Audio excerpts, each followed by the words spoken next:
Well, hello, everybody, and welcome to another amazing episode of Unstoppable Success. I am your host, Jacqueline Strumminger.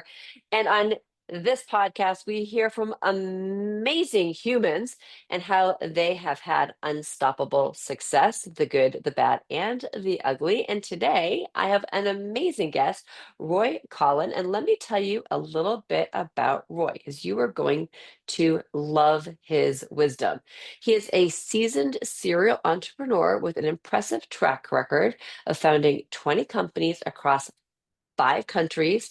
He's a podcast coach and host. He has successfully launched and driven 6 podcasts to the top of the industries, with all consistently ranking in the top 5% and 4 reaching that prestigious top 0.5%. In addition to podcasting, he is the co-founder of Brain Gym Fitness, a platform dedicated to enhancing cognitive abilities and empowering individuals to optimize their mental performance. He's the co-founder of VA World. He connects clients with perfect virtual assistants. But more than anything, you are going to want to hear because Roy has lost everything and gained it all back with, again, unstoppable success. So, welcome to the podcast, Roy. Thank you very much for having me. I'm looking forward to the conversation. Yeah. So, Roy, okay. So, first of all, you shared you have had you got 20 oh my God, companies, uh, 5 different countries. So, how did you start all of those and go to all the different countries? So I wasn't living in all the countries, but I've kind of why I class myself as a serial entrepreneur. When I was 9, I started Mm. washing cars, doing a bit of gardening, delivering leaflets. At 11, I did a newspaper round, so I was doing newspapers. I did that up to college. When I was 14, the money from the newspapers, I bought a lawnmower. So I went around cutting grass, and then I had people working with me. And what I would do is the people with me, I give them a third. I'd say a third for you, third for me, and a third for the upkeep of the lawnmower. That's the way I did it.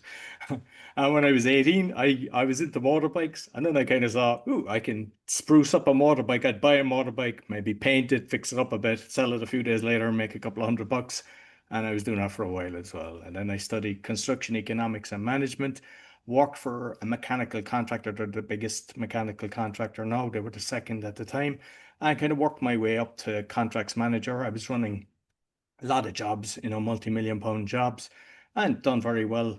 And even when I was working with them, I set up another company doing internet convergence, I think I called it. It was doing web design. So me and another guy, we started doing that. It done a bit all right, and then just kind of it ran its course and just kind of closed it down.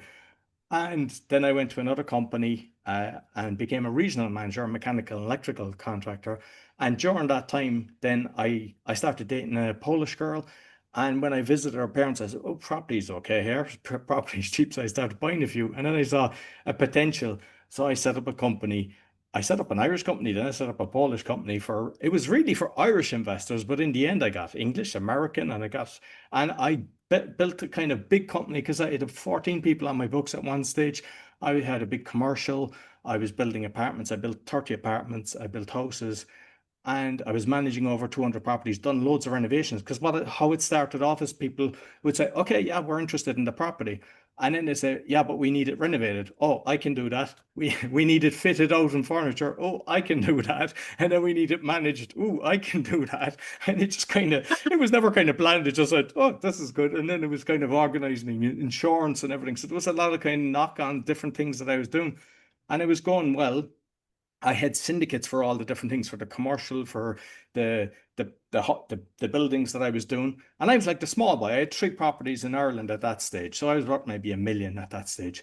And the people that I got involved were worth 10 million, maybe 20 million. They had a lot of assets.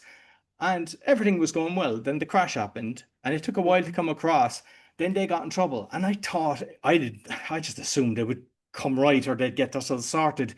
And I started putting more of my money into it, saying, look, when you get it, because we had a mortgage on the commercial, just pay me and I'll charge you 10% interest. And I wasn't going to kick them into they didn't get it right. And eventually I started getting into trouble.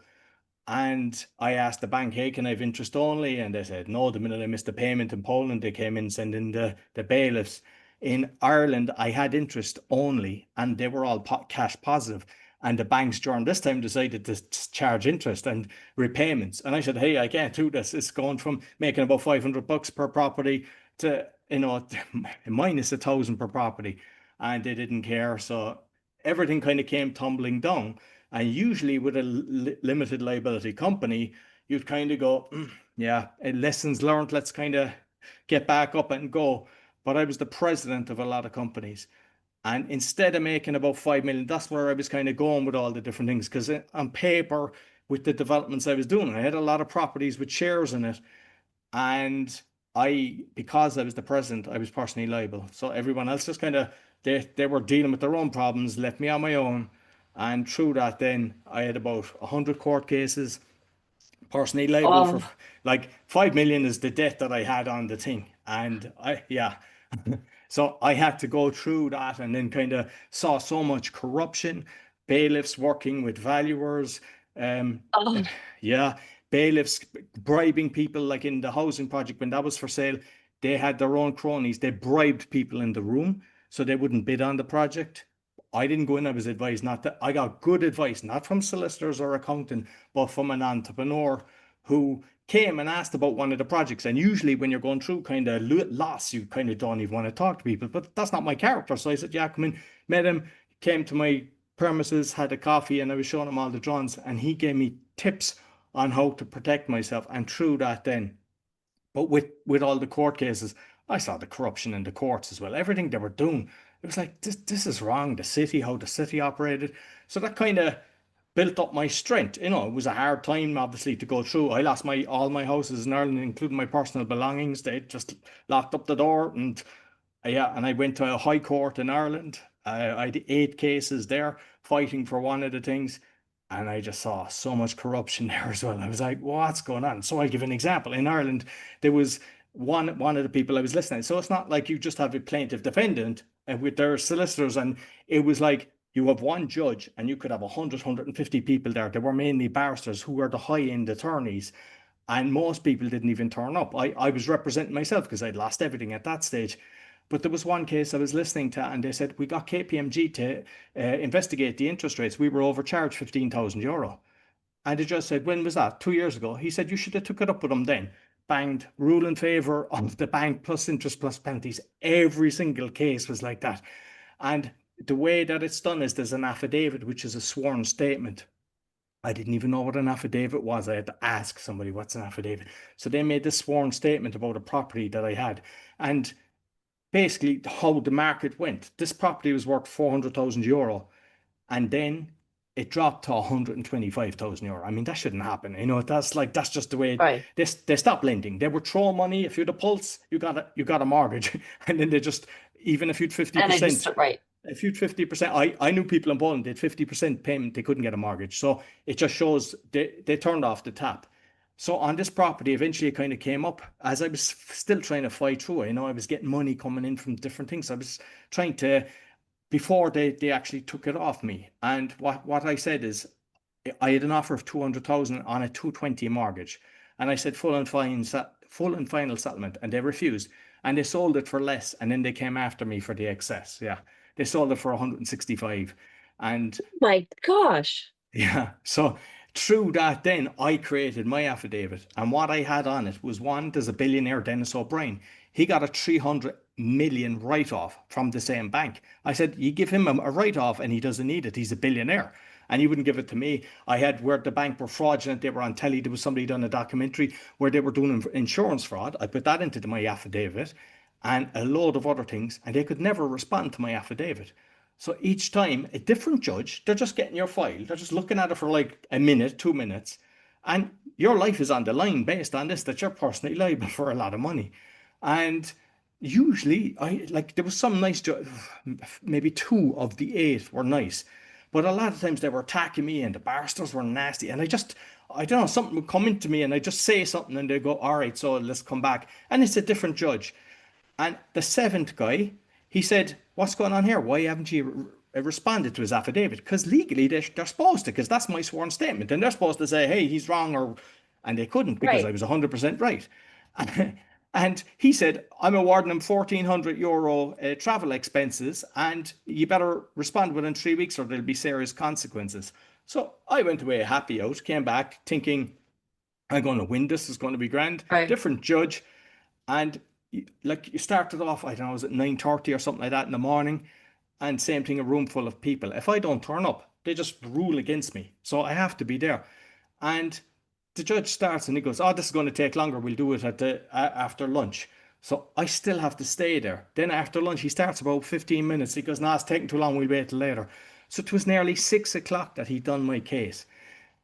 The uh, the barrister for the bank started going through the whole thing. Then it was my turn, and the judge kept stopping me, like he wouldn't even let me talk. And somebody stood up and said, "Hey, what's going on here?" He says, "You related to him?" They said, "No." They said, "You'll get out if you do that again." And I was like, I said, "This is so wrong."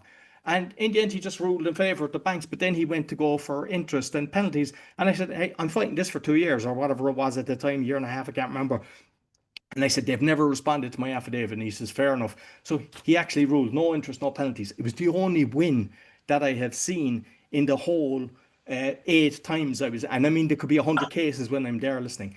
And so I was thinking, I'm going to the EU about this. I said, "This is total fraud." And what I found out when I tried to do that is you have to appeal. And the way it works in Ireland, some countries, if you have a case like that, it doesn't go above that amount. The amount, it was like, I think 68,000 or something like that euro, the amount, but it could have been like 300,000 if I had lost on the interest in the big, Right. because Right. these guys charge 10K a day, like, so it's expensive, these barristers.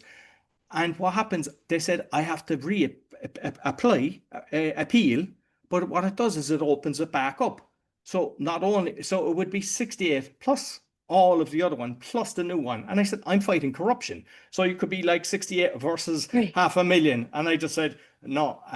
And then through that, then I started going down the route of learning sovereignty, common law, and going, how are they doing this to us? How are they actually controlling us in such a way that they're not looking after the individual, that they're they're corrupting every single thing they're doing. And just through that, then I'd encourage everyone to kind of start learning this, learning the power of the signature, learning when they're writing to you, because they'll write to me, say, Mr. Roy Coughlan, or all capitals Roy Coughlan, and that's not me.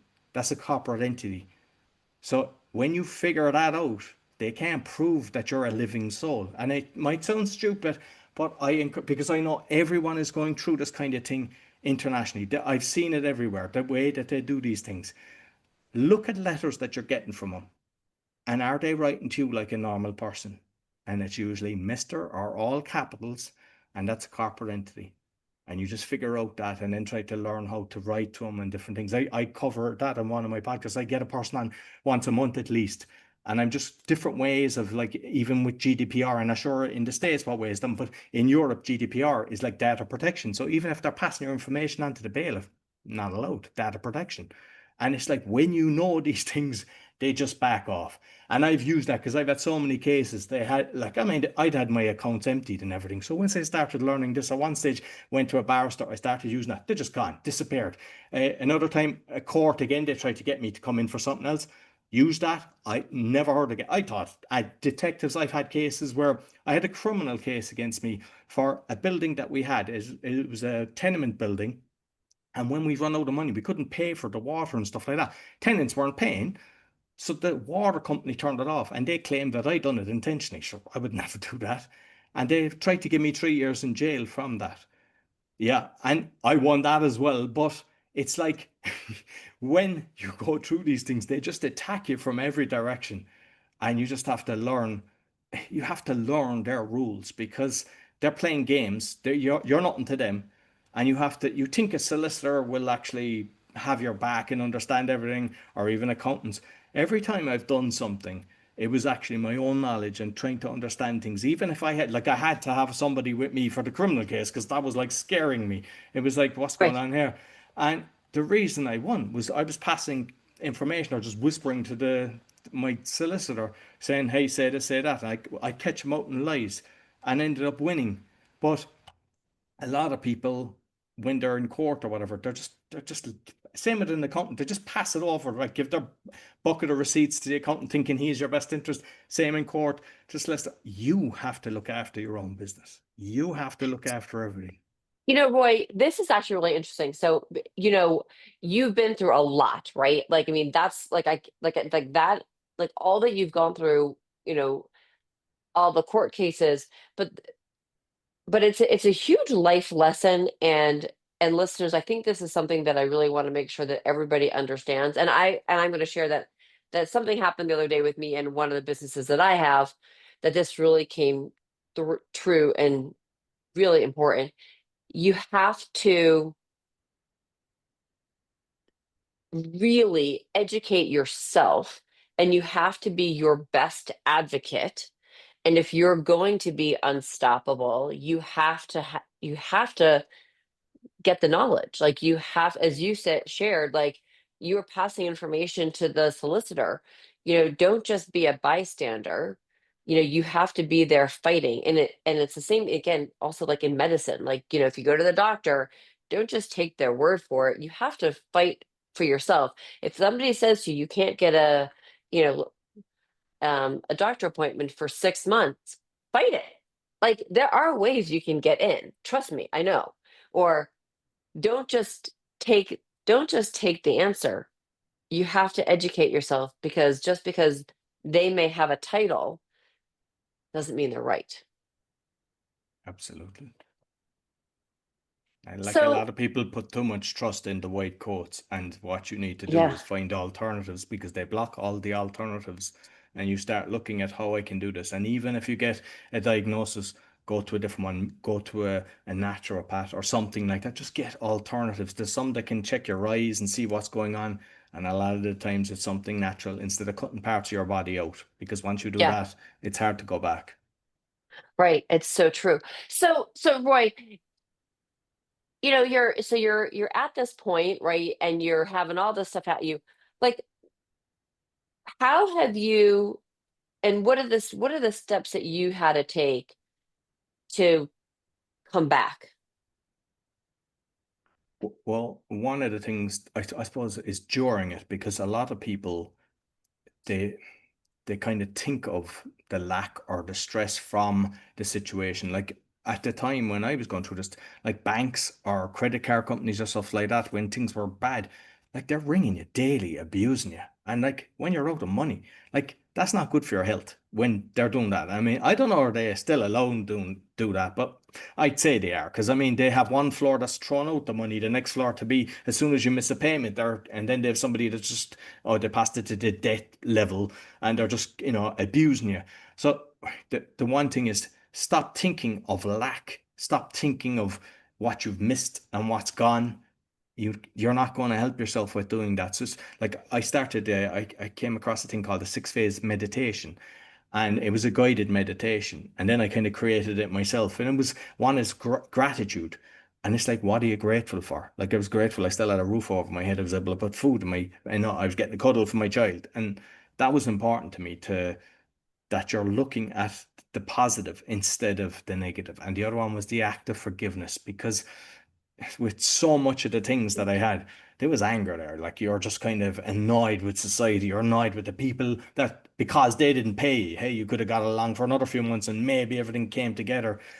And it was, I have to forgive these people. And some were easy, and others, because the numbers were big, they were hard. And I kept trying. And how I actually done it is I brought him back to the child. I brought the person that I had the hatred for back to the child. I said, we've unconditional love for a child. And when you look at a child grabs your finger. There's nothing better. It's a beautiful feeling. And I kind of said, okay, external circumstances created who they are now, which is they could have alcoholic parents, abusive parents. They might have had very hard-working parents, but they had to do a few jobs and left them out in the wrong crowd and didn't kept their eye off the ball. And through that, they became who they are. But by doing it that way, I was able to forgive them. And what it actually did is it released it from me, because the memory of pain kind of poisons. And it was like Right. I felt such a relief from doing that. And I encourage everybody, whether it's a relationship, whatever it is, forgive, because what you're doing is you're actually forgiving it from yourself. You're letting it go. I love that you brought that up, because, you know, part of the meditation is, and whether you call it meditation, whether you call it affirmation, you can, a lot of times, but it's the positive talk that you need to say to yourself and be able to understand that, if you can be grateful for what you have, you can be grateful for the health that you have, you can be grateful for the smallest things. You could be grateful for the fact that somebody put, and listeners, I'm sure I've got a pencil in my hand. It looks like a pen, but it's actually a pencil. But you could be grateful for the lead that's in the pencil, like that somebody put that in there. There's so many things to be grateful for. And when you start to have that gratitude, it is amazing the calmness that starts to come over to you, and what happens in between the two ears, right? And um and one of the biggest ways to have that unstoppable success is by what you say to yourself, right? Like the stories that we say. So you started doing that, that the meditation, being grateful, forgiving. Did you start did you did you start writing down a plan? Did you have an idea as to where you wanted to go? I remember one of the clients that we had the tenement building with, because that didn't have a mortgage. We were able to kind of save that one. And what he said is, he says, money solves all problems. So then you start concentrating on the income instead of and it was just kind of looking at the different things. And like one of the commercial properties, there was a guy that I had met that I mentioned he gave me the advice. He bought that. So even though I put a load of money into it, I didn't get anything from it, but I took a massive debt away. So he bought it on the condition that the debt was gone. And it just from learning the different things, just cleared the decks. And Yeah. and like say on the meditations, the mindfulness is another one that I do. It's like just being totally present with what you're doing. Whereas before you're chugging through life, or you're chasing a dream. You're going, oh, when I get this, I'm going to do this. When I get this, I'm going to have a bigger house. I'm going to have a better car. I'm going to do this. And it's like when you take a step back and you're just like, I love looking at the birds, the ants, nature. When I'm walking, I'm just watching everything. I'm looking at the trees. Like I saw something a few months ago about a tree that people were saying, you talk to the tree and the tree touches you. And I read a book, The Hidden Life of Trees, a few years ago, and I was shocked. It's like it's all connected. And I done that, and it touched my face. I was like, this is incredible. And then I was telling my mom, and she was next to me, and like as in on the phone. And I said, and she saw it happening, and it was like you wouldn't think that's possible. Like, if somebody says that, they say, put your tinfoil hat on. But just being totally present, it just makes life so much better, and things slow down. Like sometimes people say, how are you able to do so many things? Like six podcasts and all the different things you do. And it's like just being totally present as well. I'm not all over the place. I'm not trying to scroll through my phone when I'm doing an edit or something like that. I'm just totally present. And by just being totally present, I believe time slows down. I would I would probably, I agree with you on that. It's the time, it's not that I would think it's because you become focused on what you're doing. You're able to actually get the things that are done, and you are present in it. So you're not being distracted. The distraction creates the dizziness, right? Like if we can think, about, again, like, present in what you are doing, not be thinking about, okay, all the other things that are going on, but really being able to, you know, like listen to the brain as to what you are doing right that minute, right? So what steps did you have to take to learn, really, again, to become totally present in what you do? I think it's just being conscious of it, and just like I was doing breath work as well. I started just because I started then going to an event. It was Mind Valley and A-Fest and things like that. And I experienced breath work from different facilitators, and I was like, oh, this is nice. And then I got a course on it, and it was like I felt that kind of brings you within. But then I've felt I don't need to be doing an hour of this. I don't need to be, I just be take a breath, just take back a pause and just be present. Like I'm I enjoy cooking. I like because I think like I'm totally present with the cooking. I'm enjoying putting the seasoning on and everything. And everything I'm doing, whether I'm doing a grill or whatever, if I'm playing with my child, I'm playing with my child. I'm doing the different things, and it's just, I suppose, the more you do it, the more you realize, okay, this is more enjoyable, rather than Right. thinking you can multitask, or just like, so we've all been guilty of the phone, and you scroll away and then you look and you go, where's the last 3 hours gone? And it's like, when you've got a lot of things that would be more better served if you did them. And then just be conscious of that and track it. And like, I removed the apps on my phone. I just thought, so I got rid of Instagram, I got rid of LinkedIn and all the different things on my phone. It doesn't mean that I don't do them on the computer, but when I need to, when I see the message coming in, or I go in and check them on different times. But Right. when you're on the phone, what happens is you go from one to the other, and you're just going, and it's like, nah, this isn't serving me. And just being conscious of what's serving you. Right. And I think that's actually a really two things that you just said, I think that are really key. And listeners, I think that it really helps with that to helping to be unstoppable is that you're doing the things that matter most to you and that are specific to where you want to go, and you're not being distracted with the noise, and that you took the things off your phone, and that it's like the schedule time. Okay, I'm going to go onto Facebook to do this. I'm going to go on to Instagram and do that. Like my time, whatever that business time is, you've plotted it on the calendar, or or it's like I'm going to answer email like twice a day. Put the note, like you can even put it on your in on your signature. I answer emails twice a day. you know, my work hours are these times, right? So, and abide by that. And so that we don't have that noise and we don't have that distraction.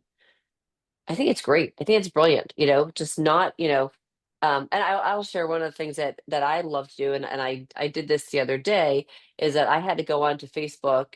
I was typing an email and I wanted to put a link to a group to share. And I said to myself, why do you keep going on there to get the group? Just take the copy of that group if you're going to be referencing it a lot. Anything that you're referencing a lot, put it as a text replacement,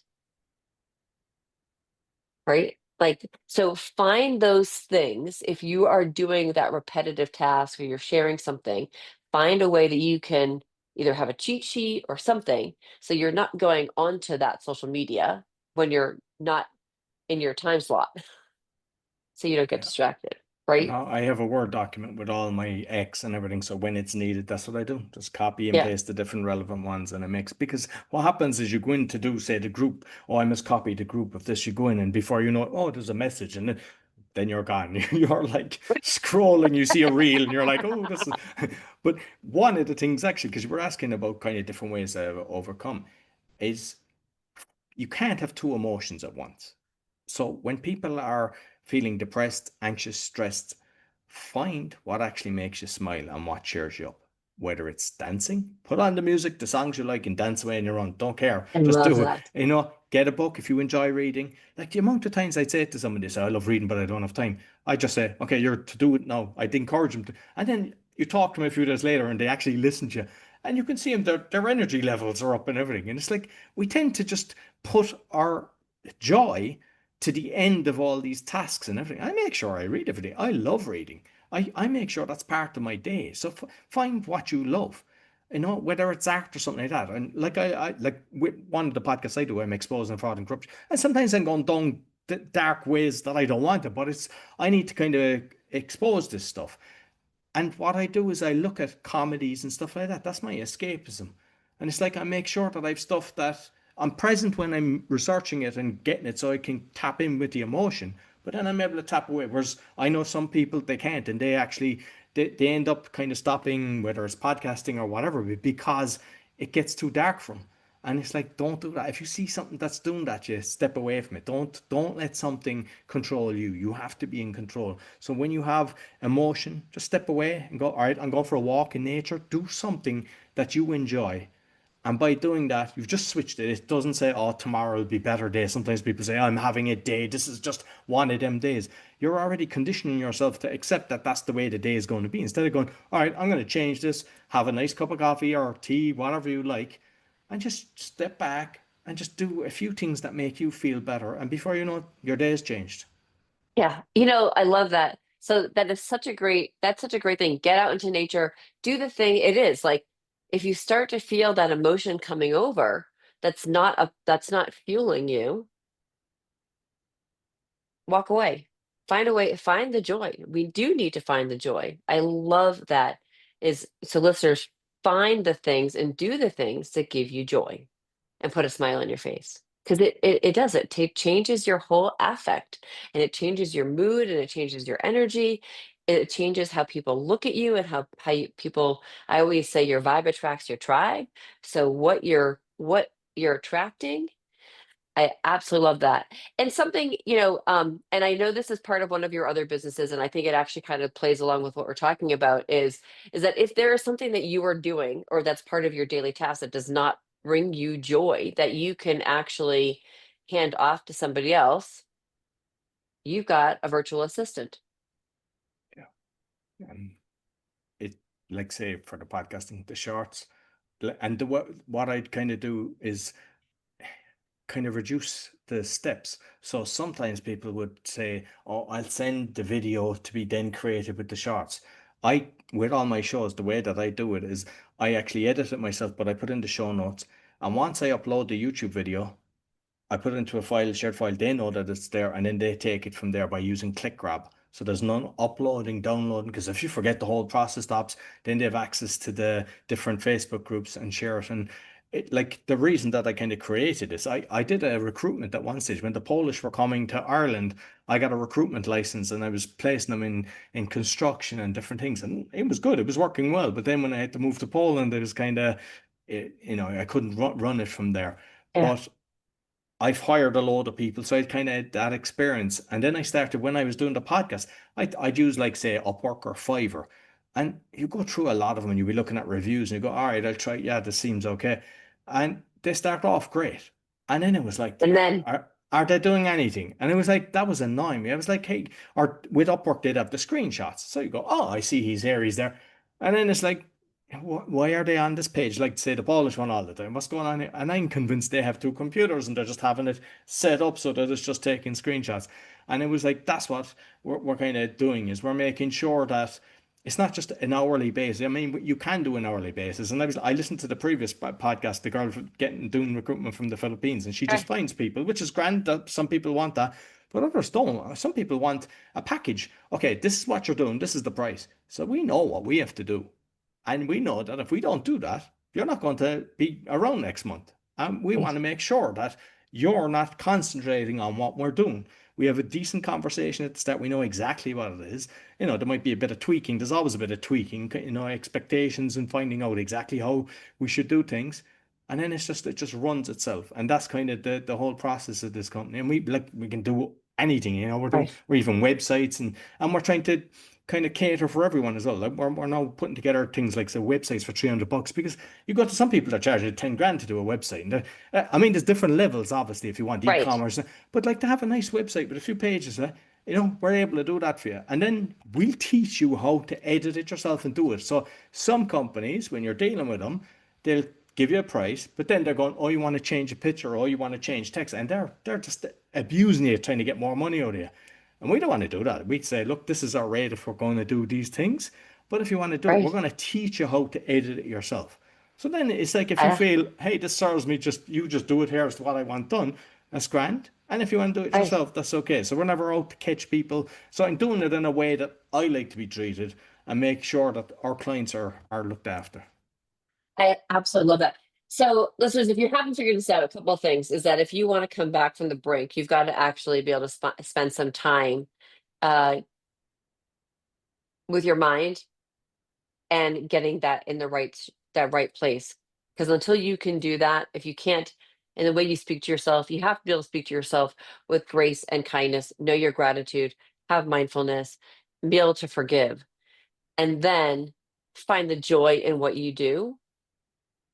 And if you need to, if there are things that you're doing in your business that don't suit your personality, maybe it's time to hire a virtual assistant to be that unstoppable success. So Roy, I could talk to you forever because I think you're absolutely fascinating. So, how can people connect with you and learn more about all of your podcasts, the VA work that you do, the brain gym? So I don't know if they're watching, they can scan the QR code or go to roycoughlan.com. That's got all my podcasts, all my business. If they just want the virtual assistant, va.world, and the brain gym, braingym.fitness.